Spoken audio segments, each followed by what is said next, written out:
자, 오늘은 말이죠. 어떤 사발을 털어볼 것이냐. 자영업으로 돈을 왜 벌기가 어려운지 한번 말씀을 드려볼게요. 이거는 지극히 제 생각입니다. 그것만 알아두시고요. 네. 우선 자, 이제 지금부터 말씀을 한번 드려볼게요. 보통 생각을 해보면은 음식점을 예를 들어서 말씀을 해볼게요. 음식점을 한다. 그러면은 한 달에 그러니까 얼마나 지출을 할까? 뭐 그런 생각을 많이 하시는데, 그러니까 제가 말씀드리고 싶은 게 뭐냐면은 의외로 돈이 진짜 많이 빠져요. 장사를 하다 보면은 생각 외의 것으로도 돈을 많이 쓰게 되고 생각지도 못했던 돈을 쓰게 된다, 이 말이죠. 네, 그거에 대해서 한번 말씀을 드려볼게요. 첫 번째, 우선은 부가세라는 게 있잖아요. 그러니까 원재료를 사서 이제 가공을 해서 파는 거 아니에요. 근데 원재료를 살 때도 부가세가 붙어요. 다. 비과세 물건도 있는데 보통 뭐 재료마다 부가세가 다 붙어서 나와요. 네. 그러면은 원재료 값이 좀 더 플러스 될 수밖에 없죠. 그리고 월세도 이게 부가세가 따로 붙거든요. 그러니까 그것도 잘 물어보셔야 돼요. 처음에 이제 월세가 얼마다. 그러면은 이게 부가세가 포함된 값이냐 아니냐. 그러니까 보통 부가세 포함 안 한 값을 말씀을 해요. 그러니까 월세가 100만 원이다. 나는 100만 원으로 알았는데 월세 낼 때 보니까 110만 원이네? 왜 그러냐면 그게 다 부가세 때문이에요.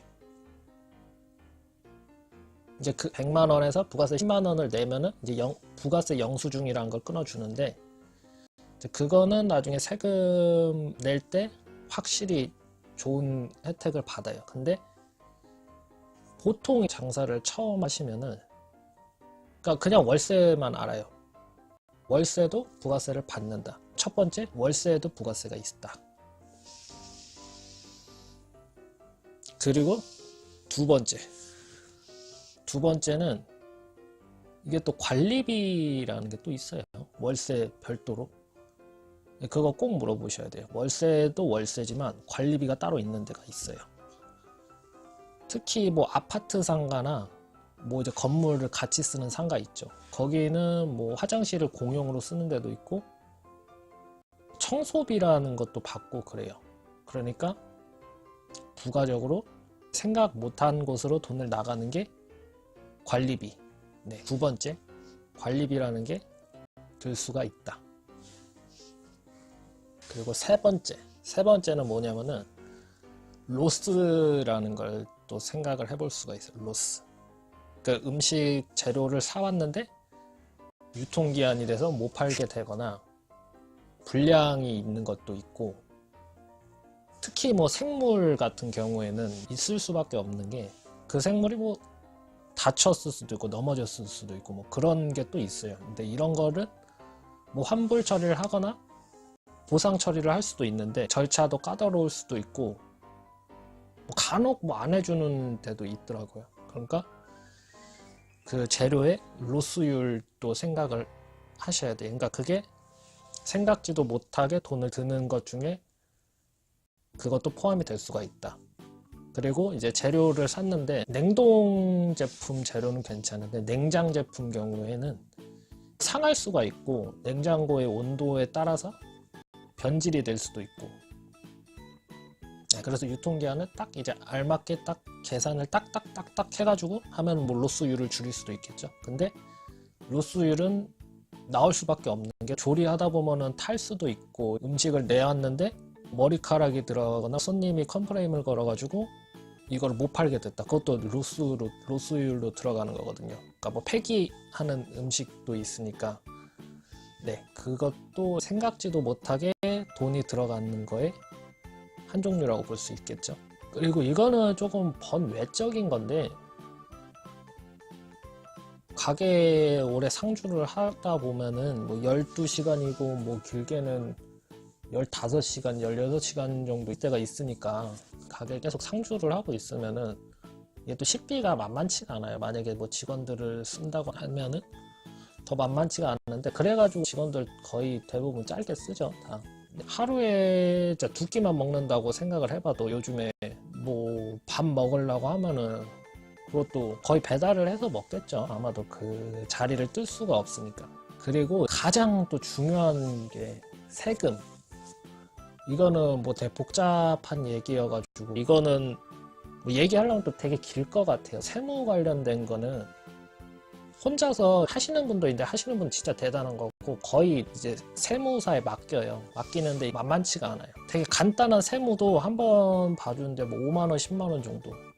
뭐 좀 복잡한 거 경우에는 돈을 더 내야 되고, 그게 이제 매출이 또 높으면은 이게 이렇게 막 조절을 해가지고 그걸 낮춰 주니까 그거에 대한 돈을 또 더 줘야 돼요. 그러니까 세금도 내야 되지만 세금을 맞추려고 하면은 세무서에다 돈을 또 줘야 되고, 그것도 어떻게 보면은 생각지도 못하게 빠져나가는 돈이잖아요.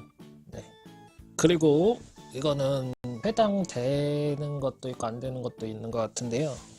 프랜차이즈 같은 경우에도 이제 생각지도 못한 돈이 나가잖아요. 뭐 로열티도 있고 광고비도 있고 뭐 물류 보증금이라고 해서 뭐 묶이는 돈도 있고. 네, 이것도 무시 못하는 것 같아요. 그러니까 로열티를 달달이 내는데 뭐 몇십만 원 이렇게 내는 데도 있고 퍼센트로 가져가는 데도 있었던 것 같아요. 퍼센트로 가져가는 거는 진짜 좀 심한 경우고, 뭐 그러니까 적게 내지는 5만 원, 뭐 10만 원 이 정도씩 나간 데가 또 있는 것 같아요. 그거를 그렇게 달달이 나가는 것도 있고, 아니면 1년에 한꺼번에 내는 데도 있고. 그리고 또 광고비라고 해가지고 뭐 그런 것도 나갈 때도 있더라고요. 막 TV 광고 나가는데 이제 그거에 대한 거를 뭐 점주들한테 뭐 5만 원 내지 10만 원씩 이렇게 받는 데도 있고, 뭐 유튜브 광고를 한다고 해서 받는 데도 있고, 페이스북 광고를 한다 해가지고 조금씩 받는 데도 덜어 있더라고요. 근데 광고비 받았는데 광고 안 하는 데도 있고 막. 네, 이것도 생각 외로 들어갈 수 있는 그 비용 중에 하나라고 생각을 해요. 네. 근데 뭐 프랜차이즈가 아니면 관련이 없고. 이렇게 좀 대충 알아봤는데요. 뭐 공감하시는 분들도 못 하시는 분도 계실 거예요. 근데 제 딴에 그냥 생각나서 이렇게 사발을 한번 털어본 거니까 좀 재밌게 봐주셨으면 좋겠고요. 감사합니다. 안녕히 계세요. 안녕히 계세요. 안녕히 계세요. 안녕히 계세요.